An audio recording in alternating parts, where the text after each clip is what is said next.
ধরনের ঘরের মধ্যে যে কোনো সময় আল্লাহ পাক রব্বুল আলামিনের গজব নাজিল হতে পারে। এই 3 ধরনের ঘরকে আল্লাহ পাক রব্বুল আলামিন বড় অপছন্দ করে থাকেন। এক নাম্বার হচ্ছে যেই ঘরের মধ্যে নারীর আওয়াজ পুরুষের তুলনায় উচ্চ হয়ে থাকে, সেই ঘরের মধ্যে প্রতিদিন 70,000 ফেরেশতা লানত পাঠিয়ে থাকে। দ্বিতীয় নম্বর হচ্ছে যেই ঘরের মধ্যে অন্যের হকের মারা টাকা জমা থাকে আর সেই টাকা দিয়ে সংসার চলে, ওই ঘরের মধ্যে যে কোনো সময় আল্লাহ পাক রব্বুল আলামিনের গজব নাজিল হতে পারে। আর 3 নম্বর হচ্ছে হযরত জিবরাইল আলাইহিস সালাম বলেন, যেই ঘরের মানুষরা মেহমান আসলে অখুশি হয়, ওই ঘরের মধ্যে যে কোনো সময় আল্লাহর গজব নাজিল হতে পারে।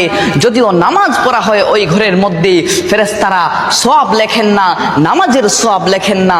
নাউজুবিল্লাহ। আল্লাহ পাক রব্বুল আলামিন এই 3 ধরনের বৈশিষ্ট্য থেকে আমাদেরকে যেন আল্লাহর কসম করে বলি, একটা সময় আসবে মন খুলে নামাজ পড়তে চাইবেন। বিশ্বাস করেন ভাই, লিখে রাখেন ডায়েরিতে।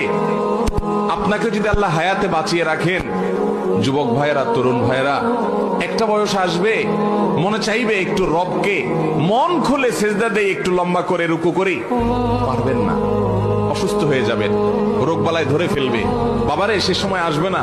বৃদ্ধ মুরব্বীদেরকে, চাচাদেরকে জিজ্ঞাসা করেন, চাইলেও ওযু ধরে রাখতে পারে না, নামাজ পড়তে পারে না, চাইলেও পারে না। একটা সময় আসবে চাইবেন, পারবেন না, নামাজ